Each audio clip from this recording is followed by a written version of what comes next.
爸爸，2023年会不会有经济衰退呢？那根据现在美国公布的债息倒挂的这个数据来看，美国明年是很大的机会会经济放缓，甚至会衰退。那如果我们再看欧洲的话，通胀很糟啦，汇率也不太好啦，所以应该欧洲的那个经济会更糟糕。中国大陆呢，那2023年那应该经济会复苏，但是也不会好到哪里。那如果世界上主要的几个市场经济都不太好的话，那其余的国家经济也应该不会太好。那如果经济真的衰退的话，我们应该会很惨啊。那我们应该怎么办呢？那每一次经济衰退对普罗大众来说真的是很惨，但是对富人来说，这也是千载难逢的创造财富的机会。之前我也讲过，富人和有钱人是不一样的，有钱是个结果，富人是他们的思维、他们的习惯、他们的眼光，使到他们是一个富有的人，因为他们富有，能够把握到机会。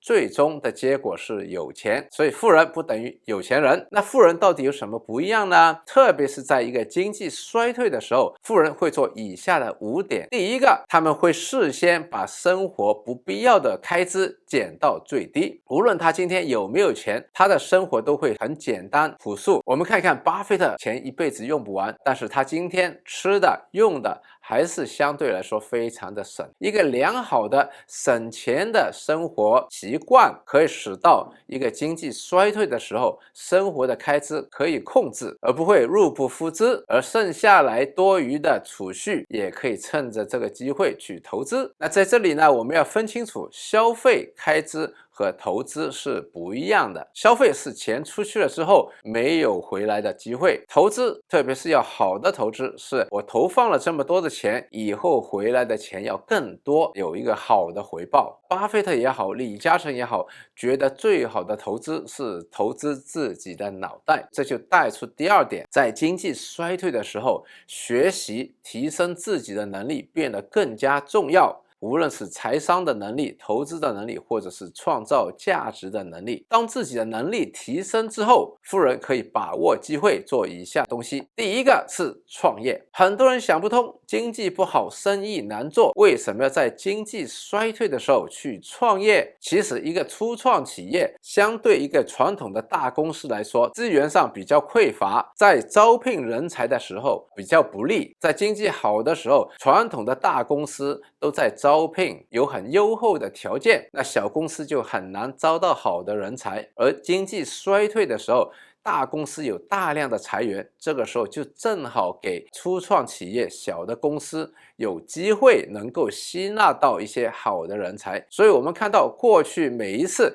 经济不好的时候，都有一些公司创办，然后成为了下一个时代非常成功的公司。比如说 Netflix 是在97年创办的， Airbnb 08年，那我们今天都认识的 Disney 其实在美国大萧条1929年的时候创办的。如果我们看到中国内地的话，腾讯是在1998年亚洲金融风暴的时候创办的，而阿里巴巴也在1999年创办的。现在我们看到很多的大企业像 Meta 啊，他们都在裁员，有可能正好是大家去创业的好时机。那你可能说了，哎呀，我没有能力去创业，怎么办呢？那在这个时候，你可以做以下的2样东西的其中一样。第一个是提升自己的创业能力，创业最主要的能力是销售的能力。那大家可以考虑一下好的 network marketing， 无论是兼职或者全职去从事这些推销的工作，但是记得要找好的公司，因为世界上也有很多不好的公司是靠着多层次的推销来骗钱的。大家在选择机会的时候也可以做一点研究，找一个好的公司，有一定的历史，找一个好的产品，真的能帮到顾客的，也找一个好的团队，有好的培训的。我当年在04到07年也从事过如新 New Skin 的 network marketing 的工作，虽然我做了一塌糊涂，但在这3年当中也学了很多的技巧，帮助到之后08年创办我的致富学院。另外一个方法呢，是为你的老板解决他的问题，因为在经济衰退的时候，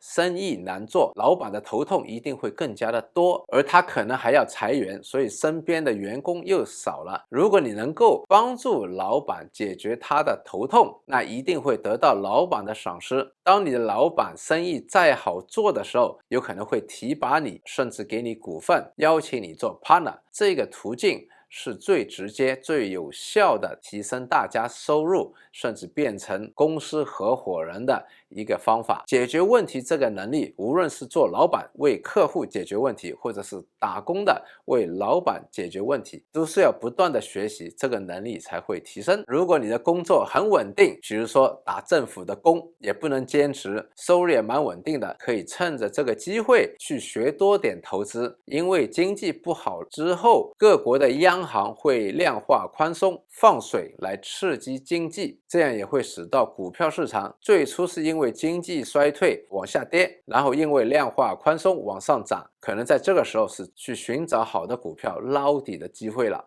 那我记得呢，你在2020年3月份的时候，也就是新冠疫情刚开始的时候，我记得呢，当时候很多人都是很悲观、很绝望的，而你呢是勉励大家不要那么悲观，不要那么绝望。结果呢，在下半年和2021年、2022年呢，大家也把握了很多赚钱的机会。大家记得做好准备，一起迎接2023年哦。那还有一个问题就是，现在楼价跌了这么多，到底我们是不是应该趁着楼价跌的时候去买楼呢？买楼大家要搞清楚是投资呢还是消费，很多人是搞不清楚，以为买楼就是投资，其实绝大部分的人买楼只是一个消费。我们来分清楚什么时候的买楼是一个投资，什么时候的买楼是个消费。如果大家买了楼之后收来的租金，或者自己住进去省下来的租金是足够去供楼，而且是每个月有现金流剩下来的，而这个现金流的回报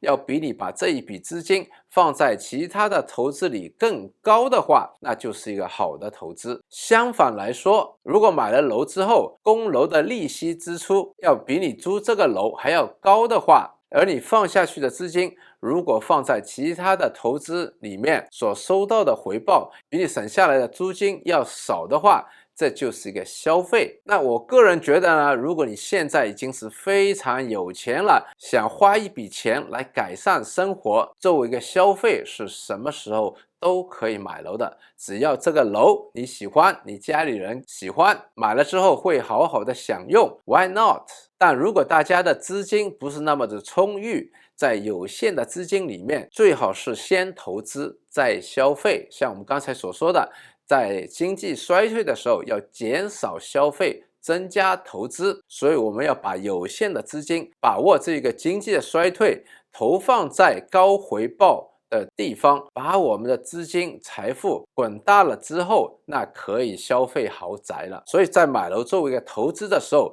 我们看的是两个可能的回报，一个是 capital gain， 就是未来这个楼价会涨，而且这个涨的要比我买股票还要涨得多。最容易最肯定的以后楼价会涨的，就是在大家都很悲的时候找到低于市价的物业，一般来说要低于市价30%以上，特别是在经济不好的时候，因为这笔资金的机会成本很高，我买了楼就不能买股票了。所以现在如果要买楼的话，起码要找到低于市价30%以上的。第二个投资房地产赚钱的方法就是现金流，收来的租金减掉供楼和其他的开支，还有现金流省下来。那现在一般来说，租金的回报率在香港只有2%到3%，而供楼的利息可能已经涨到4%和5%，很难做到一个好的有现金流回报的投资了。现在作为一个投资的话，除非你可以找到一个大幅度低过市价的楼，要不然的话，我觉得还有更好的地方可以投放大家的资金。那虽然如此，03年的时候，香港的经济非常的差，刚经历了非典 SARS 的疫情，而之前也有911和科网股的爆破，香港的楼价从97年的高位一共是跌了70%，而我当时自己也在创业，只有50万资金，靠着那50万资金在股票市场现赚到了1桶金，后来再买了一个低过市价20%以上的银行拍卖出来的银主盘，把握到了这次机会，之后通过投资做到了年年买层楼，10年赚超过1个亿。所以股票配搭房地产这个机会还是有的，而能不能把握到这个机会会，就是我们刚才所提到的财商的能力。大家提升财商的能力，包括看到机会，果断的去把握机会这个能力。哇，那看来呢，财商教育是真的非常的重要。那大家记得订阅我们的频道，一起提升我们的财商能力哦。喜欢这个影片的话，记得给我们点个赞。那我们下次再见喽。那大家看到我们后面写的什么呢？2023年 Get Rich， 那这个是我儿子 Rich， 大家要 Rich 吗？